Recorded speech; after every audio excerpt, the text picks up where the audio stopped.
El paso siguiente que nos gustaría que ustedes aprendiesen son a identificar las piezas o componentes que constituyen cualquier circuito. El primero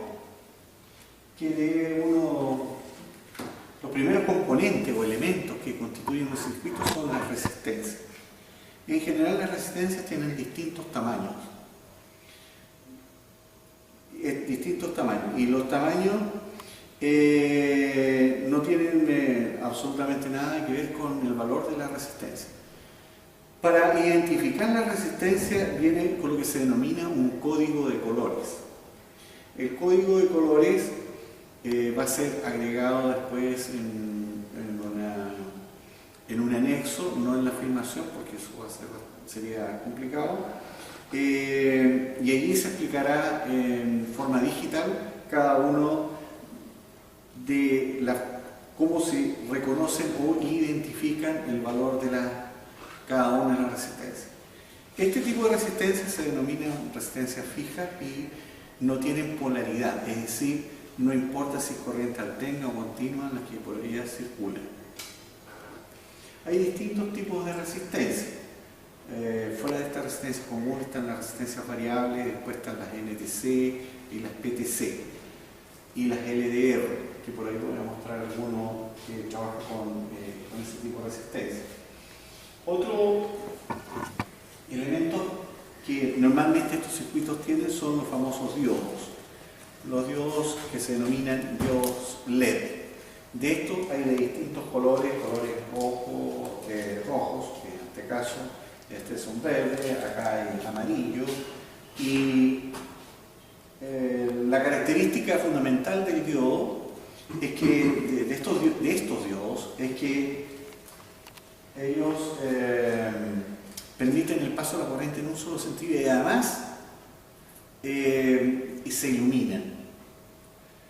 Respecto a los diodos hay de distintos tamaños, desde muy pequeñitos, tales así que están los televisores LED, que son LED muy pequeños, y después hay otros LED que usan los automóviles, que también son bastante grandes, y estos que son los utilizados normalmente para electrónica, y cada vez que se enciende un circuito aparece uno de ellos normalmente encendido para indicar su funcionamiento, o sea que está activado el dispositivo.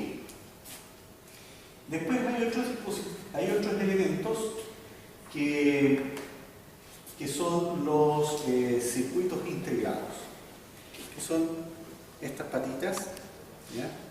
Que se ven acá, circuitos integrados, y eso, cada circuito integrado es depende, digamos, de en qué lo voy a usar, son las características con que se va a requerir. Internamente está compuesto por distintos tipos de integrados, están los CMOS, los NAND, los FAT, en fin, hay varios. Dentro de los integrados hay una multiplicidad muy grande, digamos, de ellos, y son específicos para cumplir ciertos tipos de funciones. Abren puertas o cierran puertas, hay todo un código que hace que este se active. Y externamente también hay otros elementos que son los condensadores.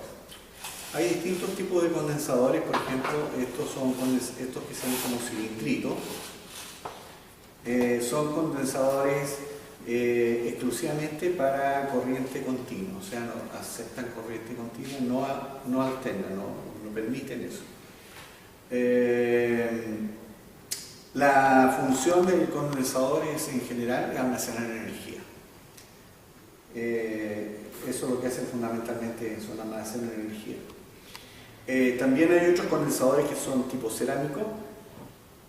Estos sí que pueden servir para alta frecuencia, baja frecuencia, para corriente alterna. Eso depende, digamos, de las características del resto del circuito. El tamaño de los condensadores, bueno, en este caso son condensadores pequeñitos, pero hay condensadores más grandes y una multiplicidad de los mismos, que es bastante grande. O sea, que hay que saber en qué lo voy a usar, cuáles son las características del esquema del circuito. Entonces, lo importante es que ustedes lo reconozcan, lo identifiquen, sepan ver que cuando tengan un circuito, al menos en forma presente, puedan ver, aquí tengo una resistencia, aquí tengo condensadores, aquí tengo un buzzer o micrófono, acá están, este es un resistor, por ejemplo, pero es un resistor variable, de resistencia variable. Entonces, variable porque uno lo puede girar, puede dar vuelta hacia un lado o hacia el otro, según la resistencia que uno quiera. En el fondo es lo que hace aumentar o disminuir lo que normalmente conocemos como el volumen.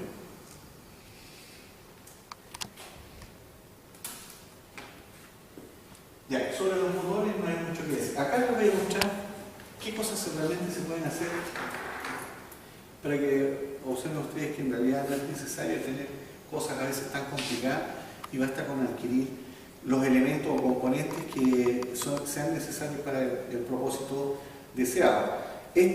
Aunque se ve muy feo, ¿ya?, es una fuente de poder.